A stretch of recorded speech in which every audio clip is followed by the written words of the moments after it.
Red lines cross کی.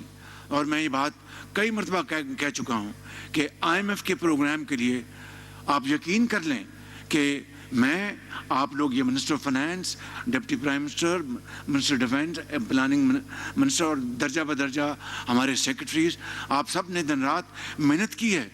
لیکن شرائط کا ایک یہ بھی تقاضا تھا کہ $5 بلین کا جو گیپ تھا وہ ہم نے پورا کرنا تھا. اور وہ ایک ہی طریقہ تھا, یا ہم اپنے کان کنی سے وہاں سے لے آتے, یا زراعت سے لے آتے, یا IT سے لے آتے. راتوں رات تو یہ ممکن نہیں تھا. $5 ارب کہاں سے لے کے آتے؟ تو ایک ہی طریقہ تھا کہ ہم دوبارہ دوست ممالک کے پاس جا کے کہتے کہ مہربانی کریں ہمیں یہ گیپ پورا کر دیں. میں گیا اور chief of staff general Asim Munir گئے. ہم کچھ کئی جگہ ہم اکیلے گئے, کئی جگہ ہم اکٹھے گئے, تب جا کر یہ گیپ جو پورا ہوا. ابھی چند دن کی بات ہے کہ سعودی عرب کے فرمان روا نے مجھے خط بھجوایا $1.2 بلین. انہوں نے آئل فیسلٹی ہماری رینیو کی. ابھی 3 ہفتے ہوئے تشریف لائے تھے پاکستان کے مربی دوست محمد بن زائد رحیم یار خان میں. تو مجھے انہوں نے کہا کہ شہباز شریف میرے بھائی $2 بلین آپ کا اوور ڈیو ہے, تو کیا کرنا ہے؟ $2 بلین رول اوور کر دیا. تو یہ ہے وہ اپنا کئی جو ہم نے ایک دریا عبور کیے. تو اس طرح ہم نے یہ سال جو ہے پاکستان کا یہاں پر پہنچا کہ آج اگر ڈار صاحب کو ڈپٹی پرائم منسٹر ہے, آج پہلے فائنانس منسٹر, بڑی دن رات اس کو محنت کی, اب بھی کرتے ہیں. اب میں نے ان کو دوگنی مبارک دی کہ ان کے زمانے میں 2018 میں جو انفلیشن تھی وہ 3.5% تھی, اب ماشاءاللہ ڈپٹی پرائم منسٹر ہو گئے ہیں, اپنا ریکارڈ بیٹ کر دیا, آج 1.6% ہے. تو یہ اللہ تعالیٰ کا بے پایاں فضل و کرم, آپ سب کی محنت اور ٹیم ورک, یہی راستہ ہے, یہی فارمولہ ہے. اور کوئی اور فارمولہ نہیں ہے کہ دن رات محنت کریں, خون پسینہ بہائیں اور مل کر کام کریں, ایک دوسرے کی ٹانگیں نہیں کھینچیں, بلکہ مل کر پاکستان کی جو تقدیر ہے اس کو بدل دیں. آپ سب کو دل کی اتھاہ گہرائیوں سے مبارکباد پیش کرنا چاہتا ہوں, فردن اور اجتماعاً, اور آپ کا شکریہ ادا کرنا چاہتا ہوں کہ آپ نے میری معاونت کی. پاکستان کے اگر ریزرو جو ہیں وہ آج سے 1 سال پہلے اگر $4 بلین سے 12 یا 13 بلین پہ پہنچ گئے ہیں. آج پاکستان کا جو انفلیشن تھی, مہنگائی, آج سے 1 سال پہلے اگر 28% تھی تو اگر آج 1.6% پہ آ گئی ہے. اگر آپ کی جو پالیسی ریٹ بینکس کا وہ 22.5% ہے, آج اگر وہ 12% پہ آ گیا, اور امید کی جانی چاہیے, اسٹیٹ بینک کا اختیار ہے کہ اس میں مزید اب کمی کی گنجائش ہے. آپ کی اگر ایکسپورٹس بتدریج بڑھ رہی ہیں, آپ کی اگر جو IT ایکسپورٹس وہ بڑھ رہی ہیں, آپ کی جو باہر سے ہمارے عظیم پاکستانی خون پسینے کی کمائی کما کر جو اربوں ڈالر بھجواتے اس میں اضافہ ہوا ہے. تو یہ اللہ تعالیٰ کا بے پایاں فضل و کرم, آپ کی محنت اور آپ کی نیک نامی. 1 سال ہو گیا ہے اللہ تعالیٰ کے فضل و کرم سے کہ آپ کے خلاف اپنا کوئی ایک کنٹینشیس کوئی سکینڈل تو دور کی بات ہے, فائنینشیل کوئی جھوٹا سکینڈل بھی اپوزیشن سامنے نہیں لا سکی. اس سے بڑی آپ کی اور کامیابی کیا ہو سکتی ہے؟ تو میں سمجھتا ہوں کہ اس کے لیے جتنا بھی اللہ تعالیٰ کا ہم شکر ادا کریں وہ کم ہے, اور جتنی پھر اس میں محنت کریں تب بھی اس کا شکر ادا نہیں کر سکتے. تو یہ ہے, میں سمجھتا ہوں کہ آج کا میرا جو مدعا, جو میں نے اخلاص کے ساتھ آپ سے بات کرنی تھی, اور 2-3 باتیں اور کر کے اپنی بات ختم کرتا ہوں کہ یہ ترقی اور خوشحالی کا سفر تبھی اس میں تیزی آئے گی, تبھی اڑان پاکستان بنے گا, جب تک ہم اس ملک کے اندر جو خوارج ہیں, جو دہشت گرد جو ہیں, ان کا مکمل طور پر خاتمہ نہیں کر دیتے. آپ کے اس قوم کے کڑیل جوان ہر روز قربانیاں دیتے ہیں اور جام شہادت نوش کرتے ہیں. آپ KP میں دیکھ لیں, بلوچستان میں دیکھ لیں, کوئی دن نہیں جاتا. اور میں یہ بات کئی مرتبہ کہہ چکا ہوں کہ یہ ماضی میں یہ کس طرح جو فتنہ دہشت گردی کا خاتمہ ہونے کے بعد دوبارہ کس طرح ہوا وہ آپ سب جانتے ہیں. میں اس وقت اس تفصیل میں نہیں جانا چاہتا, صرف یہ کہنا چاہتا ہوں کہ کتنی ستم ظریفی ہے, اس سے بڑی اور ملک دشمنی کیا ہو سکتی ہے. اس سے بڑی اور شومی قسمت کی بات اور کیا ہو سکتی ہے کہ دہشت گردی جس کا خاتمہ مکمل طور پر 2018 میں نواز شریف صاحب کے دور میں ہو چکا تھا، دوبارہ اس نے سر اٹھایا۔ کون لے کے آیا ان دہشت گردوں کو واپس پاکستان؟ کس نے اجازت دی؟ اور آج اگر ایک نوجوان افسر، سپاہی، پولیس کا، فوج کا، رینجرز کا، لا انفورسنگ ایجنسیز کا، وہ اگر اپنی جان ہتھیلی پر رکھ کر دہشت گردوں کا مقابلہ کرتا ہے اور اللہ تعالیٰ کو پیارا ہو جاتا ہے تو اپنے بچوں کو وہ یتیم کر جاتا ہے، لیکن لاکھوں بچوں کو یتیم ہونے سے بچا جاتا ہے۔ تو میں سمجھتا ہوں میرے بزرگوں، بھائیوں، بہنوں، یہ وہ لازوال وہ داستان ہے قربانیوں کی، لازوال داستان ہے جس کو ہمیں ہر وقت ہمیں اپنے پیش نظر رکھنا چاہیے۔ اور یہی وہ طریقہ ہے کہ دہشت گردی کا خاتمہ ہوگا تو سرمایہ کاری بھی آئے گی، اندرونی سرمایہ کاری بھی آئے گی، اور پاکستان ضرور انشاءاللہ اقوام عالم میں اپنا کھویا ہوا مقام حاصل کر کے رہے گا۔ یہ مشکل ہے، ناممکن نہیں ہے، خدا کی قسم مشکل ضرور ہے، ناممکن نہیں ہے۔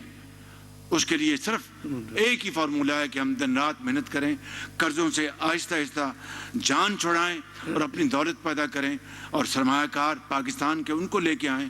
تو کس طرح دن رات اللہ تعالیٰ ہمارے بدل دے گا۔ وقت آئے گا کہ اسی سب پاسپورٹ کی عزت کی جائے گی اور اس کو سلوٹ ماریں گے، کیونکہ اس دنیا کا قانون ہے مائٹ از رائٹ۔ آج کی دنیا کو آپ دیکھ لیں تو میں سمجھتا ہوں کہ معاشی ترقی، پاکستان کی ترقی اور پاکستان کی عزت اور پاکستان کے وقار کو آگے لے کے جائے گی۔ اور اس کے ساتھ دہشت گردی کے ساتھ جو گالی گلوچ کا جو ایک کلچر جو پیدا کر دیا گیا ہے، اس زہر کو بھی ختم کرنا انتہائی ضروری ہے۔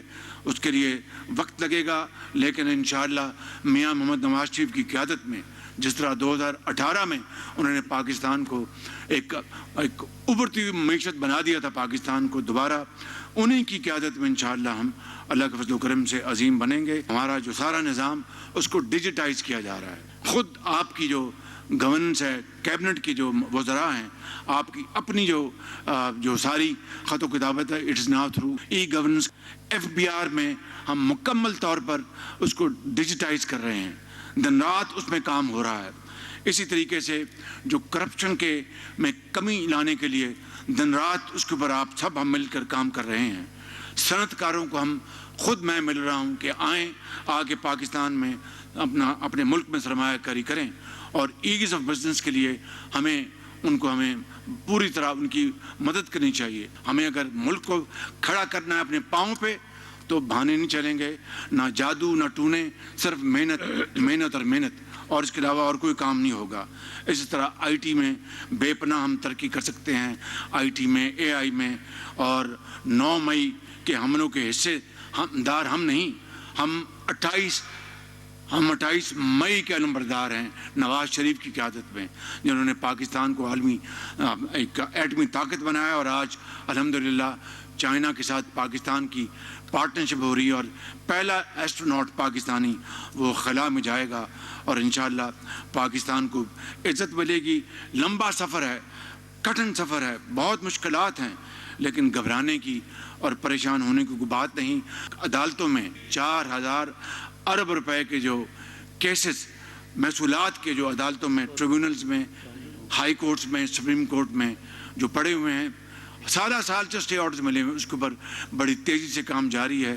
پہلا بارش کا خطرہ، سندھ ہائی کورٹ نے ایک خارج کیا اسٹے آرڈر، اسی دن 23 ارب روپے خزانے میں آئے، اور یہ انشاءاللہ سلسلہ اب شروع ہو چکا ہے، یہ ہم واپس مڑ کے نہیں دیکھیں گے۔ اسی طریقے سے جو SOEs ہیں، یعنی اسٹیٹ اونڈ انٹرپرائزز، اس میں سالانہ 850 ارب روپے آپ کا ڈوب رہا ہے۔ تو اگر آپ یہ پیسے لے بھی آئیں عدالتوں سے اپنا انفورسمنٹ کے ذریعے، اگر آپ نے اس جو ایک باٹم لیس پٹ ہے 850 ارب روپے جو آپ کے قومی جو ادارے ہیں جو بالکل بند ہیں، اور وہاں پر لاسز اور وہاں پر خرافات کے علاوہ کچھ نہیں ہوتا، یہ جب اس سوراخ کو بند نہیں کریں گے تو میں سمجھتا ہوں کہ ترقی جو ہے وہ ہمیشہ ہمارے سے آگے بھاگتی رہے گی۔ اس کو ختم کرنا ہے۔ پھر ڈسکوس پاور سیکٹر کے اندر وہاں پر جو سرکولر ڈیٹ جو ہے اس کو کم کرنا ہے، اور اس طرح الحمدللہ باقی معاملات میں ہمیں دن رات محنت کرنی ہے۔ میں سمجھتا ہوں کہ 2029 جو کہ 5 سال آپ کی ٹرم جب ختم ہونے کی آئے گی تو پاکستان اپنے پاؤں پہ بڑی مضبوطی سے کھڑا ہو چکا ہوگا۔ ہمیں انشاءاللہ 2029 تک پاکستان کو $60 ارب برآمدات کرنے والا ملک بنانا ہے۔ ہمیں 2035 میں ویژن 2035 میں ہم نے انشاءاللہ 1 ٹریلین اکانومی بنانی ہے ہم نے پاکستان کو انشاءاللہ۔ آئی ٹی کو ہم نے سر فہرست لے کے آئیں گے ایکسپورٹس میں، اور سب سے بڑھ کر ہمیں یہ کرنا ہے کہ ضد، نفرت اور احتجاج کو دفن کرنا ہے، مفاہمت اور پیار اور محبت کو آگے بڑھانا ہے۔ اسی میں پاکستان کی بقا ہے۔ یہی ہمارے مذہب کا، ہمارے دین کا، نبی کریم صلی اللہ علیہ وسلم کا ان کی فرمان ہے، یہی قرآن کریم اسی کا ہمیں درس دیتا ہے کہ ہم شبانہ روز محنت کریں گے، پاکستان کو ہم عظیم بنائیں گے، انشاءاللہ پاکستان عظیم بنے گا۔ میں اس شعر پر اپنی بات ختم کرتا ہوں۔ علامہ اقبال کہتے ہیں کہ خودی کو کر بلند اتنا کہ ہر تقدیر سے پہلے خدا بندے سے خود پوچھے بتا تیری رضا کیا ہے۔ بہت شکریہ، آپ کی بہت مہربانی۔ To present you the compilation of the book on the government's performance. So we shall now present a short video. میرے بزرگوں، بھائیوں اور بہنوں، آپ سے بہتر کون جانتا ہے کہ عزم استحکام نے